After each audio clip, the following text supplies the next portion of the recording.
नमस्ते स्टूडेंट्स, मैं विक्रम कुमार यादव आज आपके लिए लेकर आया हूँ एक और इम्पोर्टेंट टॉपिक का नाम है अपना अवमंदन बल। देखिए, अवमंदन मतलब यहाँ से अगर अवमंदन को मैं गति के टर्म में काम में लूँ, अगर मोशन के टर्म में काम में लूँ तो अवमंदन का मतलब होता है गति का कम होना। ठीक है, तो अवमंदन बल क्या हो जाएंगे?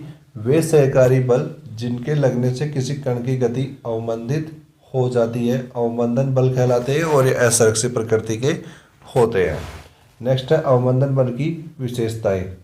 ये ये बल सदैव वस्तु या दोलन गति के विपरीत दिशा में लगते हैं। ये हमेशा ही विपरीत दिशा में लगेंगे, मतलब गति का विरोध करेंगे।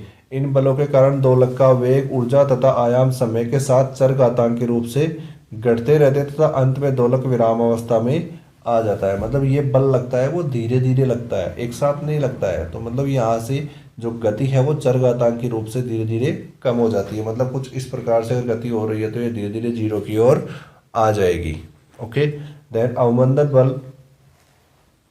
अवमंदन बल वेग के समानुपाती होता है। मतलब F D is proportional V, then F D is equal to minus K lambda V. Okay, जहाँ पर लैम्डा एक कांस्टेंट है। नेक्स्ट है इसी के अंदर अवमंदित सरल आवर्ती दोलक। प्रत्यानयन बल और अवमंदन बलों के प्रभाव में अवमंदित दोलन गति करने वाले कण या पिंड जिनके आयाम, वेग व ऊर्जा समय के साथ चरघातांकी रूप से घटते जाते हैं,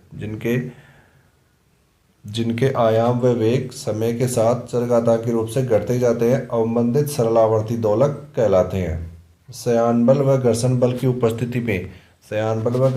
उपस्थिति में किसी माध्यम में होने वाले दोलनों को अवमंदित दोलन कहते हैं। और अवमंदित सरलावर्ती दोलक का समीकरण तथा उसका हल अपन यहाँ से देखेंगे। तो देखिए, अवमंदन दोलन में दो बल कार्य करते हैं। पहला है प्रत्यानयन बल, उसको वो रिप्रेजेंट करते हैं एफ आर इज प्रोपोर्शनल होता है एक्स, तो F R is equal to हो जाएगा माइनस में के एक्स। ओके, सेकेंड है अवमंदन बल।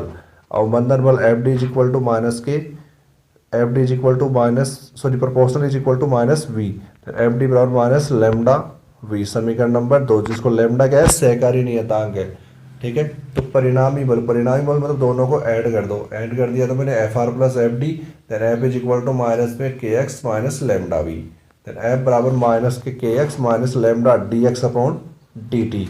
चूंकि अपन जानते हैं न्यूटनी गति के द्वितीय नियम से कि एफ बराबर होता है M D two x upon D T two, तो इस एफ की जगह ये वाली वैल्यू पुट कर दो तो M D two x upon D T two is equal to minus K x minus lambda D x upon D T. ठीक है, यहाँ से देखिए, अगर मैं इसको पूरे समीकरण को एक तरफ ले लूँ और इस पूरे समीकरण में m का भाग दे तो मेरे पास क्या बचता है? D two x upon D T two plus lambda upon M D x upon D T plus K upon M into X is equal to zero. Equation number first, माना K upon M is equal to क्या है? Omega not square, तथा lambda upon M is equal to two R is equal to one upon tau. Okay, जहाँ two R है अपना अवमंदन गुणांक। तो समीकरण 1 व 2 से क्या हो जाएगा? D two x upon D T two plus two R D x upon D T plus omega not square x is equal to zero. Equation number third. यह समीकरण 3 है वो अवमंदन दोलन गति का समीकरण है, जहाँ पर टो कहलाता है विश्रांति काल, ओमेगा नॉट है प्राकृतिक या स्वाभाविक कोणीय आवर्ती, टू आर है क्या? अवमंदन गुणांक। अब देखिए, अपन निकालते इस समीकरण का हल। तो उपरोक्त समीकरण का हल, समीकरण 3 का हल। हमारा समीकरण 3 जो एक द्वितीय कोटि का अवकल समीकरण है, इसका हल है वो निम्न प्रकार से होता है। X T is equal to C की पावर एल्फा टी। तो देखिए, यहाँ पर ये अगर इस समीकरण 4 है वो समीकरण 3 का अगर सॉल्यूशन है तो इसको इसमें रखूँ तो इसको संतुष्ट करना चाहिए। लेकिन इस पर रखने के लिए पहले मेरे को क्या करना पड़ेगा? इसके अकॉर्डिंग इसको बनाना पड़ेगा। तो मैं क्या करता हूँ, समीकरण 4 का टी के रेस्पेक्ट में अवकलन कर देता हूँ। तो D X T upon D T is equal to C alpha A की पावर एल्फा टी। देन आगे हो जाएगा D two x upon D T two is equal to C alpha square A की पावर एल्फा टी। ओके, समीकरण 5 और 6। तो समीकरण 4, 5 और 6 को उठा करके समीकरण 3 में रख दो। इन तीनों समीकरण को उठा करके यहाँ ला के रख दो। तो ये हो जाएगा सी एल्फा स्क्वायर ए की power alpha T plus two R C alpha A की power alpha T plus omega not square C की पावर एल्फा टी। यहाँ से इस सी की पावर एल्फा टी कॉमन ले लूँ तो ये बच जाएगा alpha square plus two R alpha plus omega not square is equal to zero. यहाँ से देखो सी की पावर एल्फा टी को इधर आर एच साइड में भेज दो तो ये तो जीरो में चला जाएगा। देन ये बन जाएगा alpha square plus 2r alpha plus omega not square is equal to 0। अब देखिए समीकरण 7 है वो एक तरह से सेकंड ऑर्डर में मतलब द्वितीय कोटि में आ गया है। मतलब यहाँ पर अपन धनाचार्य प्रमेय को यूज में ले सकते हैं, मतलब द्विघात सूत्र को काम में ले सकते हैं। ओके, समीकरण 7 है वो द्विघात सूत्र है, द्विघात समीकरण है। तो यहाँ पर धनाचार्य प्रमेय मतलब द्विघात सूत्र लगा दूँ तो मेरे पास बन जाएगा अल्फा इज इक्वल टू, ये होता है alpha is equal to minus B plus minus B square minus 4ac upon 2a होता है। तो देखिए b की वैल्यू तो कितनी है 2r है। ओके, c की वैल्यू कितनी है ओमेगा नॉट स्क्वायर है और a की वैल्यू क्या है 1 है। तो minus 2r plus minus 4r square minus omega not square upon 2, then alpha बराबर हो जाएगा ये। यहाँ से इसको सॉल्यूशन कर लूँ और अंदर से अगर मैं देखो दोनों में 4 आ रहा है तो 4 को अगर यहाँ से बाहर निकालूंगा तो ये आ जाएगा 2, देन 2 से नीचे वाले 2 से कैंसिल आउट हो जाएगा। तो ये बच जाएगा अल्फा बराबर minus R plus minus R square minus omega not square. तब समीकरण 4 से, समीकरण 4 में ये वैल्यू उठा करके रख दो, समीकरण 4 में ये वैल्यू उठा करके रखूंगा। देखो यहाँ पे द्विघात सूत्र के 2 हल होते हैं तो मुझे समीकरण 4 में इसकी 2 वैल्यू बना करके रखनी पड़ेगी। तो मैं क्या करता हूँ, एक बार तो प्लस वाली वैल्यू रख देता हूँ, एक बार माइनस वाली वैल्यू रख देता हूँ। तो समीकरण 4 में वैल्यू का तो X T is equal to A की power minus R plus square root of R square minus omega not square into T plus B की power minus R square minus omega not square into T, ये बन जाएगा मेरे पास। तो X T is equal to यहाँ से E की पावर माइनस आर टी में कॉमन ले लूँ तो ये बच जाएगा मेरे पास ए ई की power R square minus omega not square का under root into T plus B E की power R square minus omega not square का under root into T. Okay, ये मेरे पास यहाँ से बन जाएगा। या आर में ओमेगा नॉट के कारण विभिन्न स्थितियाँ प्राप्त होती है, विभिन्न स्थितियाँ प्राप्त होती है। तो देखो पहली स्थिति जब R is less than omega not हो तो ऐसी स्थिति को अपन क्या बोलेंगे, न्यून अवमंदन की स्थिति। देखिए आर है अपना अवमंदन गुणांक, ओमेगा नॉट है आवृत्ति, आवृत्ति कौन सी जिससे वो दोलन कर रहा है।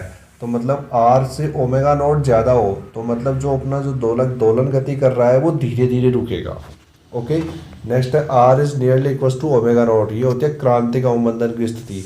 इसमें क्या होगा कि जो दोलन है वो दोलन गति कर रहा है तो उसमें रुकने की स्पीड है वो थोड़ी बढ़ जाएगी। थर्ड है R is less than omega not, इसको बोलेंगे अति अवमंदन की स्थिति। इस स्थिति के अंदर क्या होगा, जो दोलन है वो जल्दी से रुकेगा, मतलब यहाँ पर जो अवमंदन बल है वो बहुत तेज लगेगा। ओके, तो अब आइए इनको देखते हैं, इनको सॉल्यूशन करके देखते हैं।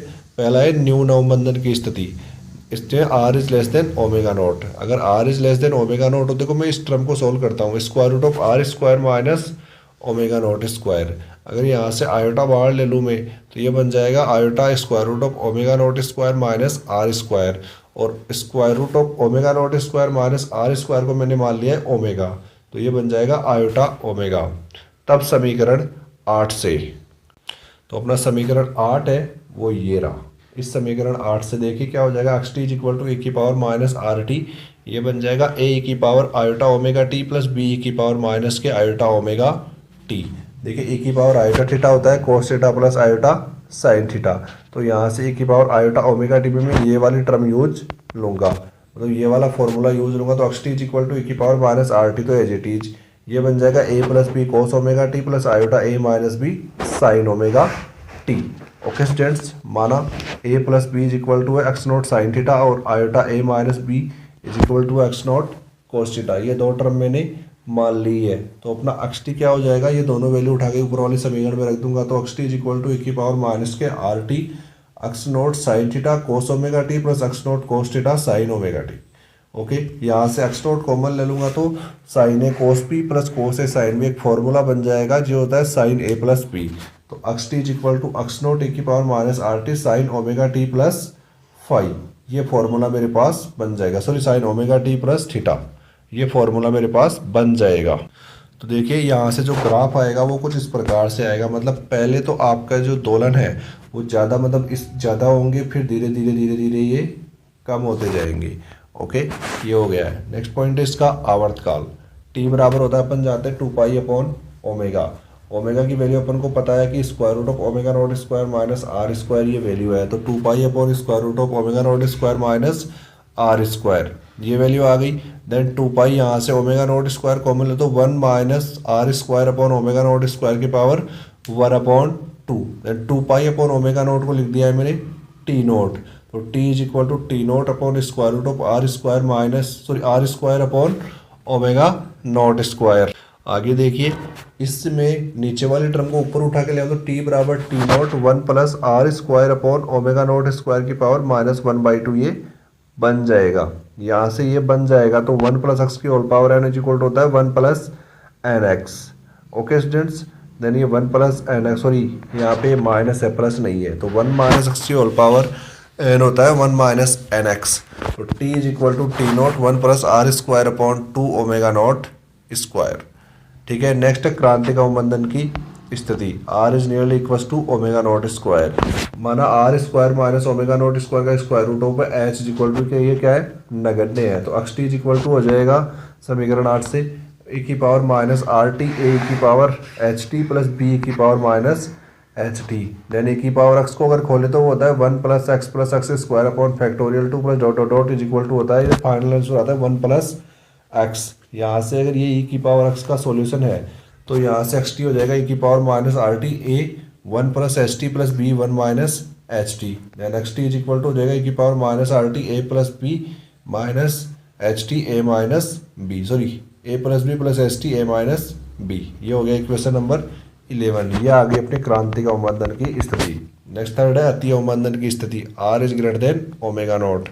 इस स्थिति में R is greater than omega nought होता है तो R square minus omega not square को मैंने मान लिया है गामा। देन एक्स टी हो जाएगा ए की power minus R T A की power gamma T plus B की पावर माइनस गामा टी। ये आ गया मेरे पास समीकरण 8 से, क्योंकि ये R square minus omega not square का root is equal to gamma रख दूंगा मैं समीकरण 8 में, तो मेरे पास ये बन जाएगा। ठीक है, अब देखिए यहाँ से मैं क्या करता हूँ, ए की पावर गामा टी को ऐसे लेता हूँ ए की power gamma T upon 2 plus A की पावर गामा टी अपॉन 2। ऐसे ही ए की पावर माइनस गामा टी को लिख दूंगा क्या, ए की power minus gamma T upon 2 plus A की power minus gamma T upon 2। ये बना के थोड़ा सोल्व करूंगा तो X T is equal to हो जाएगा ए की power minus R T A plus B A की power gamma T plus A की power minus gamma T upon 2 plus A minus B A की power gamma T minus A की power minus gamma T upon 2। तो देखिए यहाँ से क्या हो जाएगा ये, तो X T is equal to A की power minus R T A plus B cos hyperbolic gamma T plus A minus B sine hyperbolic gamma T, क्योंकि ए की power gamma T plus A की power minus gamma T upon 2 ये होता है कोस hyperbolic gamma T, और A की power gamma T minus A की power minus gamma T upon 2 होता है sine hyperbolic T. Okay, then यहाँ से मैंने मान लिया है कि A plus B is equal to होता है एक्स नॉट साइन थीटा और ए माइनस बी होता है एक्स नॉट कॉस थीटा। ये दोनों वैल्यू उठा करके मैं यहाँ पे रख दूंगा तो मेरे पास बन जाएगा X T is equal to X naught T की power minus R T sine hyperbolic gamma T plus theta.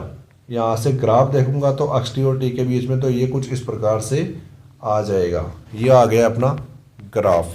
Next है अवमंदन का आयाम। अवमंदन का आयाम होता है ए टी बराबर एक्स नॉट ए की power minus R T. Then T बराबर 1/r हो तो ए बराबर ए नॉट ए की पावर माइनस आर गुणा 1/r।